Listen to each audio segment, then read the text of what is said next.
네, 안녕하십니까. 제69회 심화 한국사 능력검정시험 그 세 번째 마지막 영상으로 일제강점기와 해방후 현대사 또 종합문제 같이 복습해보는 영상을 만들어 보겠습니다. 먼저 35분부터 시작을 합니다. 이 운동에 대한 설명인데 어느 광고를 자료로 제시하고 있습니다. 이 광고 보니까 결국 그 경성방적 주식회사라고 아마 일제시대 때 회사 이름인 것 같은데 아마 조선 사람이 만든 조선인 기업인 모양입니다. 결국 조선인 기업이 만든 상품 사용 장려하자, 즉 국산품 애용하자, 이걸 다른 말로 그 시대 운동 이름으로 물산 장려 운동이죠.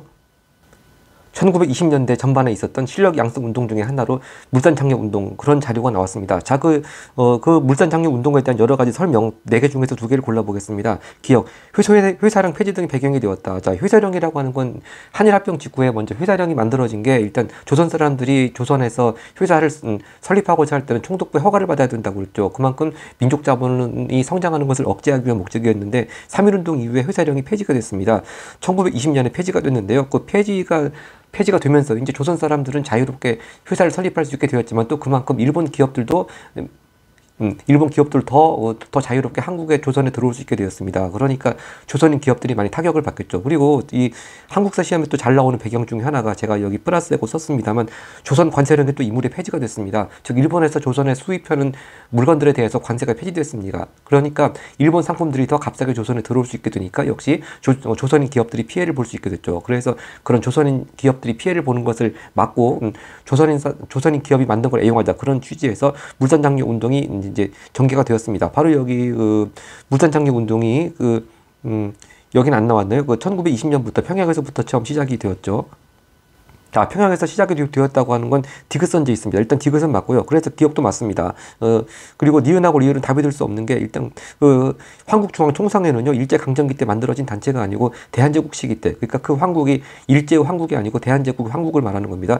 1898년쯤에 시전 상인들이 중심이 돼서 만들어진 단체고요. 한국중앙총상회가 주도해서 전개한 운동은 상권수호 운동이 되겠습니다. 니은 땡이고, 그 다음에 리을, 대동상회라고 하는 것도 좀 낯설은 이름인데, 일단 대동상회 이름이 한번 최근에 62회 33번에 한번 선지로 나온 적이 있었습니다. 근데 일단 근대적 상회사라고 하는 것부터가 약간 일제강점기하고 좀 거리가 좀, 일제강점기보다는 거리가 좀 이른 시기 같은 느낌이 듭니다. 그러니까 리을도 일단 제껴야 될 것 같습니다.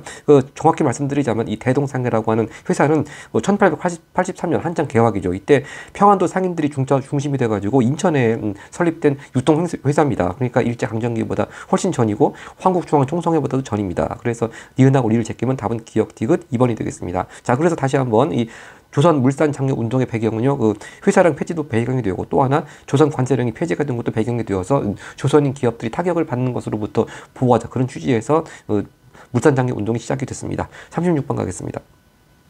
36번 가탄체에 대한 설명인데요. 이 자료에 나와 있는 황상규라고 하는 인물이 좀 낯설다 하더라도 결국 본문 읽어보면은 1919년 11월에 김원봉 등과 이 단체 조직했다고 그러고, 또 이 단체의 활동이 일제기관 파괴, 또 이렇게 조선 총독 이하 관리 및 매국노 암살 등등, 결국 의열단의 또 중심 활동이 되겠습니다. 결국 의열단에 대한 거 찾아보면 늘 의열단하고 제일 짝이 잘 되는 선지 바로 1번에 있네요. 신재호 선생이 쓴 행동강령 또는 활동지침으로 쓴 조선혁명선언, 바로 1번에 나와 있습니다. 답 쉽게 찾았고요.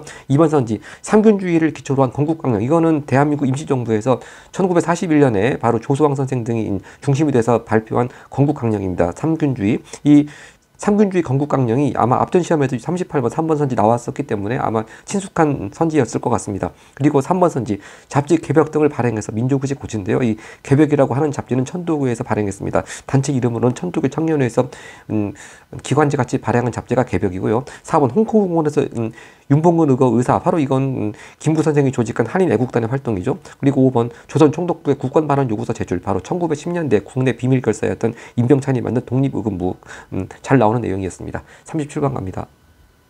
37번 가나다 자료를 순서대로 나열하는 건데요. 가를 보니까 첫째 줄에 순종의 죽음, 즉 순종왕제 장례식을 기한 사건 만세운동, 바로 이거 60만세운동이 되겠습니다. 1926년. 하여튼 순종의 죽음에 있지 않고 그 슬픔이 슬픔이 그 통렬한 애도는 경술련 8월 29일 즉 1910년 한일 합병 말하는 거죠. 그때 이 일에 쌓이고 쌓인 슬픔이다. 하여튼 26년 60만세 운동 얘기하는 거고 그다음 나자로가 바로 그 유명한 신간회 강령 3개가 나왔습니다. 일단 단체 이름부터가 신간회가 나왔네요. 좀 어렵게 낸다면 이 단체 이름 안 나오고 이 신간회 강령 정치적 경제적 각성 촉진 단결 공고의 또 기회주의 일체 부인 이것만 나와주면 좀 특히 고등 한국사 모의고사 같은 경우에는 이제 신간회 문제를 어렵게 내면 이렇게 강령만 주어지는 경우도 있습니다. 하여튼 신간회 3대 강령 이렇게 나왔고 신간회 하면은 20년대 만들어진 국내 최대 그 민족운동 단체죠. 하여튼 1927년에 결성이 되었습니다. 그러니까 나가보다 뒤고요. 다를 보겠습니다. 다는 광주 학생 남녀 수십 명이 중상을 입고 이제 그 광주 학생의 석방을 요구한 운동입니다. 바로 이거 1929년에 있었던 광주 학생 항일 운동이죠. 그리고 나 자료에 신간회가 나왔으니까 항상 광주 학생 항일 운동하고 짝을 이룬 선지가 신간회가 진상 조사단을 파견하는 등 지원했다. 늘 짝이 되는 그런 선지가 있었습니다. 하여튼 순서가 그대로 가나다가 되겠네요. 그러니까 답은 1번이 되겠습니다. 다음 갑니다. 38번 밑줄근 시기입니다. 자, 전라남도 여수 검은도 하면은 1885년에 영국이 러시아 남하를 저지하기 위해서 무단으로 점령한 그 사건이 떠오릅니다만 그 사건과는 아무 관련이 없고요. 결국 일제강점기 말기에 여기 국가총동원법이 나오지 않습니까? 1938년에 국가총동원법이 시행됐죠. 바로 일제가 전쟁을 확대하면서 전쟁을 위해서 인적 물적 자원 수탈했던 그런 시기입니다. 자, 거기에 해당되는 내용 또 그 시기에 민족 말살 정책도 한창이었죠. 그 내용이 바로 3번 선지 늘 나오는 한국시민서사 암송 답은 쉽게 찾았습니다. 자 1번, 2번, 3번, 4번 각각 일제강점기 때의 여러 가지 시대별로 또 키워드 같은 선지들이 나와 있습니다. 1번 태영 얘기 나오고 헌병경찰이면 이건 무단통치 또는 헌병경찰 통치하던 1910년대 키워드고요. 2번 원산 총파업은 1929년에 일어났죠. 4번 경성제국대학은 1924년에 설립됐습니다. 특히 금년이 경성제국대학 설립한 지 딱 100년이 되긴 하니까 아마 특히 금년에 경성제국대학 얘기가 시험에 잘 나올 것 같은 느낌이 듭니다. 5번 서울 진공작전 또 13도 창의군 이거는 정미의병이 발전해서 13도 창의군이 결성이 됐고 또 서울 진공작전을 전개했죠. 이건 아직 대한제국이 망하기 전에 얘기가 되겠습니다. 다음 페이지 갑니다. 39번은 가나 법령이 발표된 사이 시기입니다. 먼저 가 법령을 보니까 제1조 뭐 어쩌고 되어 있는데요. 신한공사가 나왔습니다. 신한공사 옆에 또 조선정부가 나와 있는데 아직 뭐 조선정부건 대한민국 정부건 독립된 정부가 우리 땅에 있었던 때가 아니고 바로 둘째 줄에 군정장관이라는 표현에서 알 수 있듯이 바로 이건 미군정 시기가 되겠습니다. 이 신한공사에 관한 법령이 반포가 된 게 바로 1946년입니다. 해방 바로 다음해죠. 특히 여기 신한공사가 한 그 업무가 뭐냐면은 여기 바로 사조에 나와 있듯이 동양 척식 주식회사가 소유하던 조선 내 법인의 일본인 재산은 전부 신한공사에 귀속된다. 그래서 이 일본 사람들이 남기고 온 재산을 가리켜서 귀속재산이라는 명칭이 붙었습니다. 그래서 귀속재산의 관리에 관한 그런 또 법령이 또 신한공사에 관한 법령 속에 들어 있습니다. 하여튼 이 신한공사 얘기는 앞전 시험에도 50번에 1번 선지로 나온 적이 있으니까 뭐 그렇게 생소하진 않을 것 같습니다. 하여튼 이 가가 46년 아직 대한민국 정부가 수립되기 전의 얘기고요. 나는 이제 대한민국 정부가 수립되고 또 재헌국회에서 또 중요한 활동으로 농지계약법 늘 나오지 않습니까? 바로 그 농지계약법의 일부가 나와 있습니다. 이 농지분배 얘기가 나와 있고 또 분배받은 농지에 대한 상화 및 상화 방법 즉 유상 매수, 유상 분배 그런 또 취지를 알려주고 있는 법조항이 나와 있습니다. 하여튼 농지개혁법은 재헌국회 때 1949년에 제정되고 시행되었습니다. 자, 그러니까 그 사이를 찾아보면 되겠네요. 자, 그러면 답은 딱 4번이 보입니다. 이렇게 재헌국회가 처음에 50총선거에 의해 가지고 48년도 50총선거에 의해 가지고 재헌국회 구성되고 거기서 헌법 만들고 또 그 이후에 대한민국 정부가 수립되고 49년도에 이렇게 농지개혁법 제정하고 바로 그 순서 답은 4번이 되겠습니다. 나머지 선지들은 이제 보겠습니다. 1번 조선 건국 동맹, 조선건국준비위원회가 아니고 동맹입니다. 이건 아직 해방 전해인 44년에 여운형 선생이 중심이 되어서 만들었고요. 해방 직후에는 조선건국준비위원회로 확대되었다고 했습니다. 2번 한미상호방위조약은 6.25 전쟁이 끝난 후 1953년 10월에 체결되었죠. 이 한미상호방위조약 체결된 이런 선지도 아마 작년이 딱 100년이 아니죠. 70주년이 되기 때문에 특히 작년에 계속 나왔습니다. 바로 앞전 시험에도 68회 42번 2번 선제 나왔었습니다. 자, 이 조선 건국 동맹 역시 이것도 조선 건국 준비위원회와 함께 뭐 계속 거의 안 빠지고 나옵니다. 조선 건국 동맹도 67회 44번에 선지로 나온 적이 있었고요. 3번 조선 사상범 예방 구국령도 계속 심심치 않게 나옵니다. 특히 사상범 예방 구국령이라고 하는 게 머릿속에서 위험한 생각만 하고 있는 것처럼 보이면 마치 관심법 같이 그렇게 구금하는 그런 상당히 그 일제 말기의 법령이라는 느낌이 드는 느낌이 드는 그런 법령입니다. 역시 1941년에 공포가 되었습니다. 자, 그리고 5번 선지, 정부의 비판적인 경향신문 폐간하면은 바로 이승만 정부 말기로 갈수록 독재 정권의 모습을 보였는데 그 몇 가지 사례로 나온 것이 뭐 조봉암 처형이 있었고 이렇게 경향신문 폐간이 있었습니다. 바로 그 경향신문 폐간 1959년 즉 4.19 혁명 전해의 사건이 되겠습니다. 네, 다음 문제 갑니다. 네, 가상 인터뷰 주인공인데요. 며칠 전 경성에서 조선 사회경제사 출판 축하회가 있었다. 자, 경성이란 명칭을 쓴 거 보니까 일제강점기 얘기 같습니다. 자, 바로 사회경제사, 조선 사회경제사 책 쓰신 분, 바로 백남훈 선생이죠.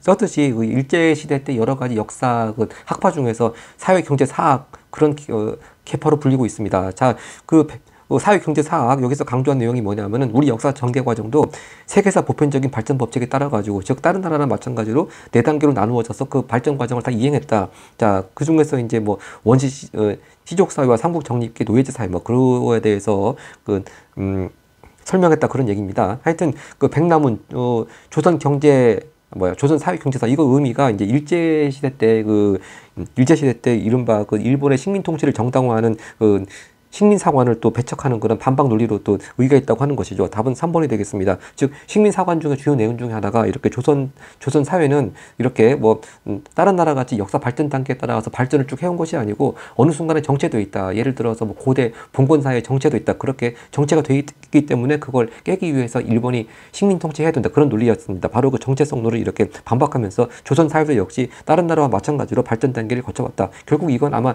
마르크스의 유물사관의 영향을 받았다고 합니다. 하여튼 백남훈의 사회경제사학 하면은 역시 3번 선지 식민사학의 정체성론 반박이고요. 이 얘기가 아마 가장 가까이 이루는 60회 시험에 35번에 4번 선지로 나온 적이 있었습니다. 자, 답 찾았고 다른 선지들 이제 그 시기에 또 역사학자들 뭐 학파들 보겠습니다. 먼저 1번 진단학교 조직한 분들은 이병도 선생 등이 조직했습니다. 이른바 실증사학파로 분류가 되죠. 2번 한국 독립운동 지열사는 또 신채호 선생과 더불어 유명한 민족주의 사학자인 박은식 선생이 지었죠. 그 다음에 4번 선지 운리말 큰사전 편찬사업은 이건 역사와 관계없고요. 조선의 학회의 또 대표적인 키워드고 5번 민족의 어를 강조하고 조선학운동 이것도 종종 나옵니다. 앞에도 67회에 42번 선지에 나온 적이 있었고요. 바로 조선학운동을 주도하신 분들은 정인봉, 안정 이런 분들이고 또 조선학운동을 주도한 분들이 발간한 또 대표적인 그 서적이 정약용의 전집을 모은 여유당 전서가 되겠습니다. 41번 갑니다. 41번은 늘 전형적으로 나오는 일제 때 무장투쟁부대에 대한 전형적인 문제가 나왔습니다. 늘 나오는 선지 개념들이기 때문에 따로 몇 회 나왔다 쓸 필요도 없을 것 같습니다. 먼저 여기 중간을 보면은 중국 국민당 군사위원회는 조선의용대도 1938년에 김원봉 등이 중심으로 만든 거죠. 중국 관내 즉 본토에서의 최초의 한인 무장투쟁부대 조선의용대인데 이걸 개편해서 이 가부대에 편입할 것을 특별히 명령했다. 그리고 이제 여기 핵심 키워드가 맨 아래쪽에 있습니다. 이 총사령부가 충칭이 있었습니다. 그리고 그래서 조선의용대가 이 가부대 편입되면서 또 그 총사령 일지대 총사령관으로 지청천 장군이 나옵니다. 바로 이거 한국 광복군을 말하는 것이 되겠습니다. 대한민국 임시정부가 1940년에 충칭에 설치한 일종의 정규군 한국 광복군이고요. 하여튼 꼭 한국사 문제가 한국 광복군 명칭을 몰라도 임시정부 산하에 마지막으로 설치된 정규군이다. 그 개념만 알고 있으면 충분히 풀 수 있는 문제들입니다. 자, 하여튼 이 한국 광복군은 1940년에 창설됐고요. 이 조선의용대 물론 일부는 또 화북 지역으로 가서 나중에 조선의용군으로 그렇게 또 뭐라고 해야 되나 좀 개편되긴 합니다만 거기에 참여하지 않은 김원봉 등이 이끄는 일부 대원들은 이렇게 42년에 한국 광복군에 합류를 했습니다. 자, 그래서 한국 광복군에 대한 거 늘 나오는 선지 답은 4번입니다.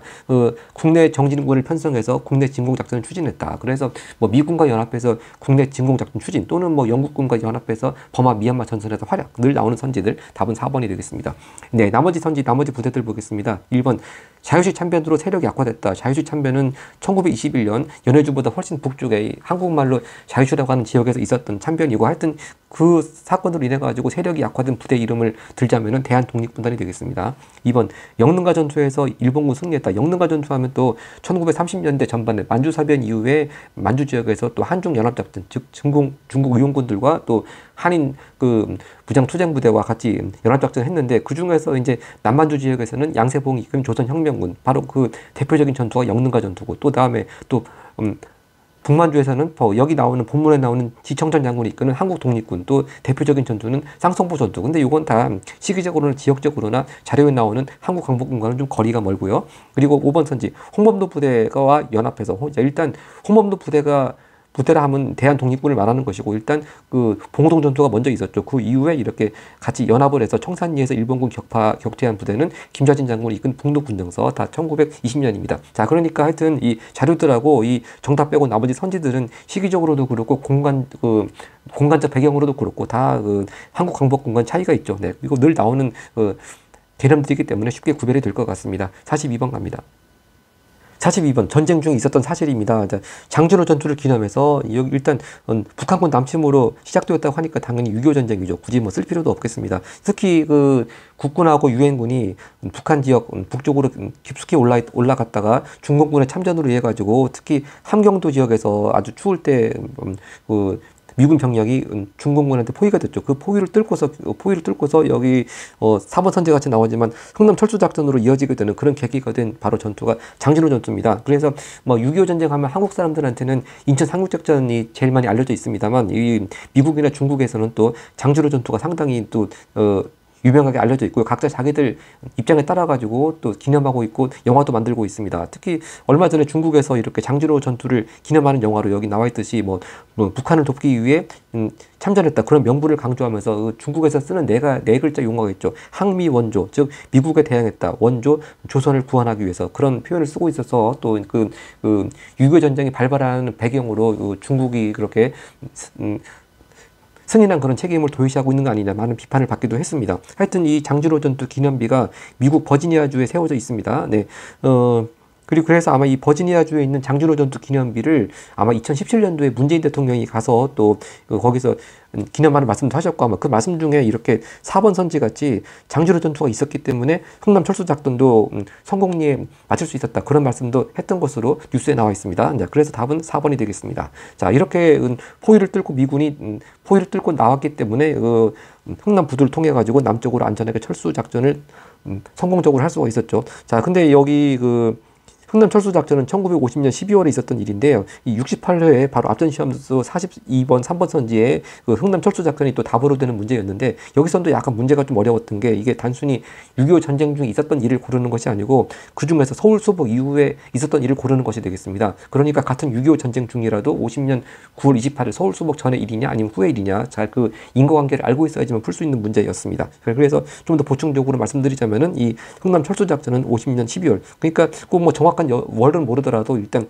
인천 상륙작전 이후에 다시 북진하다가 이렇게 퇴각하는 그런 내용이니까 그렇게 인과관계 순서를 맞춰보더라도 이후가 되겠습니다. 네, 나머지 선지 보면 1번 에치슨9은요 바로 6.25 직전이죠. 1950년 1월달 미국 국무장관 에치슨이 미국의 극동 방위선에 한반도를 제휴시킨다 그런 내용이었고요. 네, 그래서 이제 그것이 또 북한으로 하여금 북한이 남침하더라도 미국이 도와주지 않을 것이다 그런 오판을 불러일으킨 원인이었다고 평가받기도 합니다. 그리고 2번 카스라 테프트입니다. 한창 대한제국대죠. 이제 러일 전쟁이 거의 끝나갈 무렵에 이렇게 일본 측의 카스라하고 미국 측의 테프트 미락으로 해서 서로 일본이 조선을 차지하고 한국을 차지하고 또 미국이 필리핀 차지하는 것에 대해서 서로 용인해 준다는 그런 내용이 바로 카스라 테프트 미락 1905년의 일이고 3번 모스크바 삼국 위상회의는 해방 직후죠. 45년 12월에 열렸었고요. 그리고 5번 선지 김구 김구식 등이 남북 협상 참여 이거는 바로 남한반의 단독 정부 수립에 반대해서 1948년 4월에 있었습니다. 네, 다음 페이지 갑니다.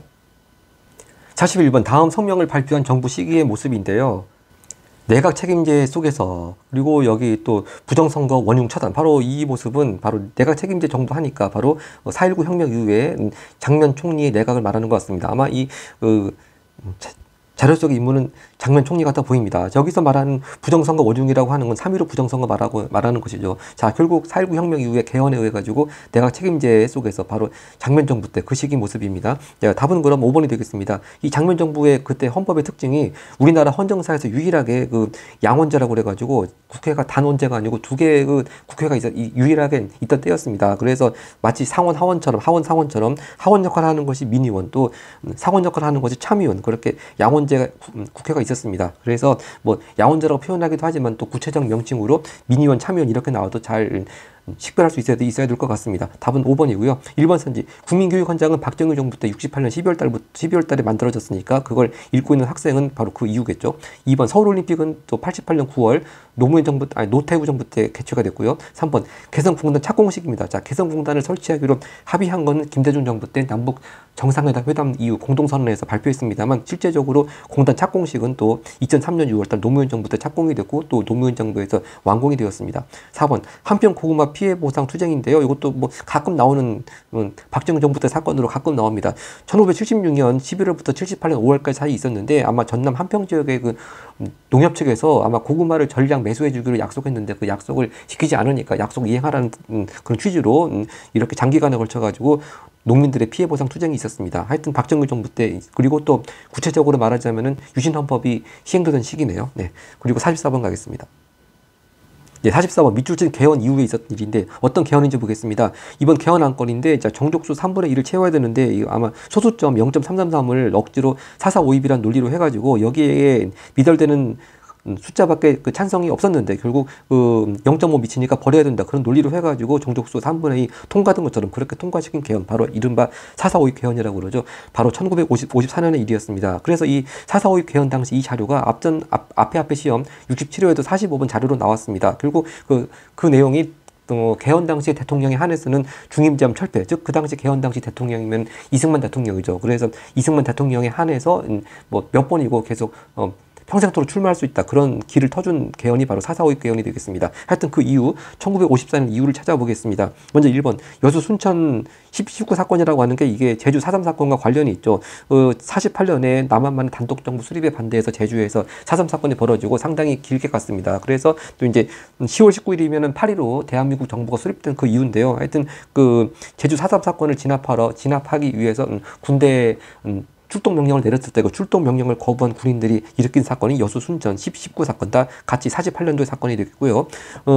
답은 2번이네요. 아까 전에도 제가 여기 썼듯이 39번 5번 선지에 이승만 정부 때 특히 막바지에 그 독재 정치 모습을 보인 사례 몇 개 중에 나오는 것이 바로 조봉암 처형 그리고 경향신문 폐간이라고 했습니다만 바로 경향신문 폐간과 더불어 이렇게 1959년에 진보당 당수였던 조봉암이 처형됐습니다. 예, 그리고 답 찾았고 3번 선지 반민족 행위 처벌 특별조사위원회 이른바 반민특위라고 하는 거죠. 역시 이것도 아까 나왔던 농지계약법과 함께 재헌국회 대표적인 활동으로 나오는 반민특위가 되겠습니다. 반민특위 역시 재헌국회가 일단 재헌국회가 설치가 되고 대한민국 정부가 수립된 후 48년도에 설치가 됐습니다. 그리고 4번 국회 프락치 사건. 이건 뭐 좀 생소한 선지 같은데 이것도 일단 6.25 전의 사건입니다. 이게 1949년 5월부터 50년 3월 사이에 일부 국회의원들이 아마 남조선 노동당 약칭해서 남노당이라고 그러죠. 그 남노당에 마치 간첩 역할을 했다, 프락치 역할을 했다는 혐의로 해가지고 체포된 사람도 있었습니다. 바로 그 사건이 국회 프락치 사건인데 하여튼 이건 6.25 전쟁 전의 일이 되겠습니다. 그리고 5번 여운형 등의 주도로 좌우합작위원회 바로 여기 등하면은 또 대표적으로 나오는 인물이 김규직 선생이죠. 그래서 이 좌우합작위원회는 바로 46년 초반에 1차 미소 공동위원회가 결렬된 이후에 46년 5월에 이렇게 구성이 되었습니다. 네, 45번 문제 갑니다.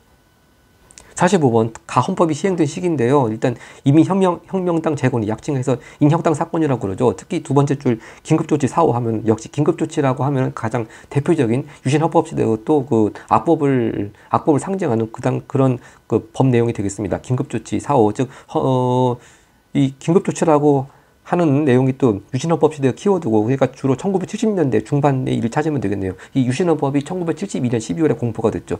답 찾아보면은 일단 정답은 3번입니다. 개헌 청원 100만인 서명운동. 그 개헌 청원이라고 하는 게 뭐 전두환 정부 때 대통령 직선제 개헌을 위한 청원도 있을 수 있고 그렇게 생각이 드니까 이건 결국 외울 수밖에 없습니다. 근데 다행히 앞전에 68회 시험 때 44번에 4번 선지로 개헌 청원 100만인 서명운동이 나온 적이 있었고요. 이때가 바로 73년 바로 유신헌법이 공포된 지 1년 뒤에 73년 12월 달에 있었던 일이라고 그랬습니다. 그리고 이 개헌 청원 100만인 서명 운동이 아마 최초로 긴급 조치를 위반한 사건으로 기록이 되는 사건이라고 했습니다. 그래서 앞전 기출 문제 나왔었기 때문에 크게 어렵진 않을 것 같은데 하여튼 나머지 선지들 역시 이게 단지 어느 정부 또는 대통령 이미지만 가지고 그렇게 딱딱 연결되는 그런 사건들이 아니기 때문에 외울 수밖에 없습니다. 먼저 1번 김주열 학생이 최루탄 맞고 사망했다. 바로 이거는 3.15 부정선거에 항의해서 시위하던 학생이 이렇게 사망하는 불상사가 벌어졌고 바로 이것이 4.19 혁명의 또 도화선이 되었죠. 자, 그리고 2번 부천경찰서 성고문 사건, 이건 1986년 전두환 정부 때 있었던 일이고요. 4번 국민보도연맹원에 대한 학살, 이거는 또 6.25 전쟁 초기에 있었던 일이 되겠습니다. 그리고 5번 민주화 시위 도중 강경대 학생이 희생되었습니다. 강경대 학생은 뭐 김주열 학생이나 뒤에 나오는 이한열 학생에 비해서 좀 약간 시험엔 좀 적게 나오는데, 이때는 1991년 5월 달에 노태우 정부 때 일이었습니다. 강경대 학생은 명지대학교 학생이었습니다. 46번 갑니다. 46번 가정부 측의 경제 상황인데요. 일단 사진으로 보는 해놓고 경부고속도로 개통, 뭐 포항제철소 1기, 바로 박정희 정부 때 경제 상황을 묻는 문제네요. 이 경부고속도로는 1970년에 개통이 됐죠. 그리고 포항제철소 1기는 73년에 준공이 되었습니다. 네, 항상 박정희 정부 경제정책 하면 늘 경제개발 5개년 계획이 키워드죠. 62년도에 1차가 시작됐으니까 5년 단위로 하면은 3차는 그 72년부터 3차 경제개발 5개년 계획이 추진되었습니다. 네, 그리고 이때는 또 중화공업을 많이 육성하던 시기였죠. 네, 그리고 이번 선지 미국과 자유무역협정, 약칭 한미 FTA라고 하는 거 2007년도 노무현 정부 때고요. 3번 대통령 긴급명령, 아까 전에 45번 나왔던 그 유신헌법 시대 긴급조치하고 틀립니다. 이 긴급명령이라고 하는 게 그 긴급하게 그 국회 동의를 좀 요하기 너무 긴급할 때 법률과 똑같은 효력을 가진 대통령 명령, 긴급명령입니다. 자, 그래서 김영삼 정부 취임 초기 첫 해 93년도에 전격적으로 이렇게 대통령 긴급명령 형식을 통해 가지고 금융실명제를 실시했습니다. 김영삼 정부 때 일이고요. 4번 국제통화기금 IMF 사태라고 하는 거, 바로 그 국제통화기금의 구제금융을 또 조기 상환, 이른바 뭐 다른 말로 조기 졸업이라고 합니다만, 이건 또 김대중 정부 때 일이고, 5번 선지 그 최저임금법 제정한 건 또 전두환 정부 때의 일이 되겠습니다. 네, 그러니까 여기 나왔던 주요 정부의 경제정책 뭐 늘 나오기도 하겠지만 아까 키워드만 잘 알아두면 크게 푸는 데는 어려움이 없을 것 같습니다. 마지막 페이지 가겠습니다. 네, 47, 48번 자료는요, 군사 조직에 대한 통시적인 문제가 나왔습니다. 먼저 가는 번 뭐 적금서당이 나오고, 8번째, 그리고 보도국이 나옵니다. 자, 그리고 마지막에 그 9제는 상금서당이다. 그럼 서당이 9개 있으니까 바로 이거 신문왕 때 설치한 구서당 10정 중에서 구서당을 말하는 거겠네요. 특히 이 보덕국이라고 하는 것도 아까 전에 그 고구려 부흥운동할 때 건모잠과 안성 나왔습니다. 안성이 건모잠을 죽이고 신라 쪽으로 가서 또 그래서 신라가 안성을 보덕국왕으로 임명했다, 그런 얘기가 나오죠. 바로 674년에 문무왕이 이제 고구려 유민들을 좀 안정적으로 정착시키기 위해서 안성한테 보덕국왕의 호칭을 내렸습니다. 자, 그러니까 결국 그 이렇게 8번째 그 적금서당이라고 하는 것은 아마 그 안성과 뭐 안성 밑에 있던 고구려 유민들 중심으로 만든 구서당 중에 하나인 것 같습니다. 하여튼 이 구서당 10정은 신라 신문왕 때 만들어진 거고요. 나를 보겠습니다. 응양군 얘기가 나온 이건 바로 응양군 플러스 용호군 하면 바로 고려 때 중앙군인 2군 6위 중에 2군을 말하는 거죠. 특히 응양군이 호칭은요, 앞전 시험에 15번에 5번에도 나왔기 때문에 뭐 그렇게 낯설지 않을 것 같습니다. 하여튼 응양군 얘기 나온 고려의 중앙군 2군은 일단 가보다 뒤죠. 그다음 달을 보겠습니다. 이게 여러 가지 어려운 한자가 나오는데 키워드를 찾자면은 무의영하고 장어영입니다. 이거 앞전에 바로 앞에 31번 2번 선지에 그때 그 오군영을 이영으로 통합하는 이야기, 그렇게 통합할 때 바로 이영의 명칭이 무이영하고 장어영이라고 제가 보충해서 말씀드렸습니다. 바로 그 이영의 명칭이 여기 그대로 자료에 나왔습니다. 그리고 이 오군영을 이영으로 통합했다, 이때가 이제 바로 통립기무아문에서 여러 가지 개화 정책을 추진하던 1881년의 일입니다. 또 이 81년에 별기운도 설치했죠. 자, 그래서 이 오군영을 이영으로 통합했다, 이 선지가 또 가장 최근에 나온 거는 66회 시험에 35번 3번으로 나왔습니다. 그리고 요번에 이렇게 31번에 2번 선지 또 나왔고, 그 무이영 장어의 명칭은 또 별도 문제로 또 이렇게 나와 있는 거죠. 하여튼 이거는 조선 개혁이 때니까 또 나보다 뒤입니다. 그리고 나를 보겠습니다. 요거 금유형이라고 하는데, 바로 금유형은요, 그 오군영 중에서 가장 마지막으로 설치된 것이 숙종대의 금유형이 되겠습니다. 그래서 일단 무이형, 장어형, 금유형 요 명칭들이 어떤 명칭인가 이걸 알지 못하면 좀 어려울 수도 있고, 또 여러 가지 기출문제 통해 가지고 잘 또 구별했으면 뭐 그렇게 어렵지 않았을 문제였을 것 같습니다. 하여튼 순서는요, 일단 신라 신문왕 때가 제일 처음이 나와야 되겠고, 그리고 고려가 두 번째로 나와야 되겠고, 조선 숙종이 또 세 번째로 나와야 되겠고, 조선 고종 때 개화기가 마지막 나와야 되니까 가나 라다 하니까 답은 2번이 되겠습니다. 네, 48번 갑니다. 48번은 그렇게 어렵지 않습니다. 가 자료에 나와 있는 왕의 업적, 바로 그 부사당을 설치한 왕이라는 것만 알면 금방 신문왕이라는 걸 알 수가 있겠죠. 바로 신문왕 하면 또 그 주기 무렵에 장인 김흠돌이 일으킨 난을 진압했다. 답은 1번 쉽게 찾을 수 있었습니다. 자, 나머지 왕들 보면 2번 병부와 상대등 설치, 이건 6세기 전반 버풍왕 때죠. 바로 버풍왕이 이렇게 병부와 상대등 설치, 뭐 그다음 불교 공인, 율령마포 이런 그 정책들을 통해 가지고 조치들을 통해서 신라가 중앙 집권 국가로 발전하는데 토대를 마련했다고 했습니다. 그리고 3번 선지 나선정벌 얘기 나오면 여기 효종 때죠. 나선정벌이라고 하는 게 청나라와 러시아와의 싸움인데 거기 전쟁에 또 청나라를 도와주기 위해서 조총부대를 파견했습니다. 효종 때고요. 그리고 4번 선지 정기와 개 백요서 지은 사람은 또 고려 태조 왕건이죠. 앞전에도 고려 태조 왕건이 지은 걸로 10번에 5번 선주로 훈요 10조가 나왔습니다만 그거 말고도 또 정계와 개 백요서도 같이 또 종종 나옵니다. 그 다음에 5번 선지 쌍성 총관부 공격해서 천령 이북 땅을 수복한 때는 또 공민왕의 대표적인 반원 정책이 하나로 나오죠. 그리고 이 천령의 계속 이 얘기가 이어지는 게 앞전 18번 문제 최영과 이성계 얘기가 나올 때 이 천령 이북의 땅을 고려가 힘들어서 수복해 놓으니까 이제 그게 명나라가 그 땅을 자기네가 다스리겠다고 하면서 천령위를 설치하겠다고 시도했죠. 그래서 거기 반발해서 최영은 요동정벌을 시도했고 또 거기 반발해서 또 이성계는 위화도 회군을 하고 그런 스토리로 이어지겠습니다. 49번 갑니다. 49번은 가민주화 운동에 대한 설명인데요. 자료에 나와 있는 그 장소는 옛 전남도청 본관이고 그다음에 또 시민군 계엄군 이걸 키워드로 해가지고 80년에 있었던 5.18 광주 민주화 운동이라고 하는 걸 알 수가 있겠습니다. 이 5.18 광주 민주화 운동에 또 관련 기록물들이 유네스코 세계 기록 유산으로 등재가 되었죠. 답은 5번 쉽게 찾을 수 있겠습니다. 나머지 선지들 같이 보겠습니다. 먼저 1번 3.1 민주구국선 계속 나오고 있습니다. 이 3.1 민주구국선언도요, 유신 헌법 때 있었던 일로 계속 나오겠습니다. 1976년 3월 1일에 이 민주구국선언이 발표가 됐고요. 2번 선지 시위도중 대학생 이한열 사망. 이건 87년 6월 민주항쟁 때 연세대 학생 이한열이 최루창에 맞은 불행한 사건을 말하는 것이고 3번 역시 87년 6월 민주항쟁 때 구호입니다. 호원 철폐라고 하는 게 다음 대통령 선거도 직선제가 아니고 간선제로 치르겠다. 그런 호원 조치에 대해서 그걸 철폐하라. 그런 구호가 또 호원 철폐 독재 타도가 또 87년 6월 민주항쟁의 또 키워드 구호가 되겠고요. 4번 허정 과도 정부라고 하는 것도 이건 4.19 혁명 이후에 이승만 대통령이 하야를 했죠. 그래서 일단 새로운 헌법이 제정되기까지 과도 정부가 수립이 되었고 그 과도 정부를 이끈 수반이 허정 씨입니다. 그래서 허정 과도 정부가 일단 출범했고요. 거기서 개헌 작업을 해서 내각 책임제 개헌이 이루어져서 아까 전에 43번 자료에서 본 바와 같이 내각 책임제에 의해서 장면 총리가 또 정부를 이끄는 장면 정부로 가게 되는 것이죠. 마지막 50번 가겠습니다. 네, 다음 뉴스의 정부 시기인데요. 오늘 수방사령관과 특전사령관이 해임됐다. 그리고 또 지난달에는 육군참모총장과 기무사령관이 교체됐다. 이렇게 전격적으로 군 인사를 단행했습니다. 그래서 군 내부의 사조직을 해체하려는 문민정부의 의지. 자, 이 문민정부라는 명칭은 김영삼 정부가 앞전에 노태우 정부까지는 군 출신 대통령들이 계속 했으니까 그런 군 출신 대통령들과 다르다는 것을 강조하기 위해서 김영삼 정부의 명칭을 문민정부라고 호칭을 했습니다. 자, 그러니까 일단 문민정부 나왔으면 일단 김영삼 정부라고 해체를 하고요. 일단 여기 사조직 해체 얘기는 좀 이따 말씀드리고 하여튼 김영삼 정부 때 일을 찾아보겠습니다. 먼저 1번 선지 굴욕적인 대일 이익에 반대한 6.3 시위하면 박정희 정부 때 1964년의 일이고요. 이제 그럼에도 불구하고 그 다음에 65년에 이른바 한일 국교 정상화라고 그래가지고 한일 기본조약이 체결됐습니다. 그리고 2번 북방외교를 추진해서 사회주의 국가인 소련과 수교했다. 이거는 노태우 정부 때 일이 되겠습니다.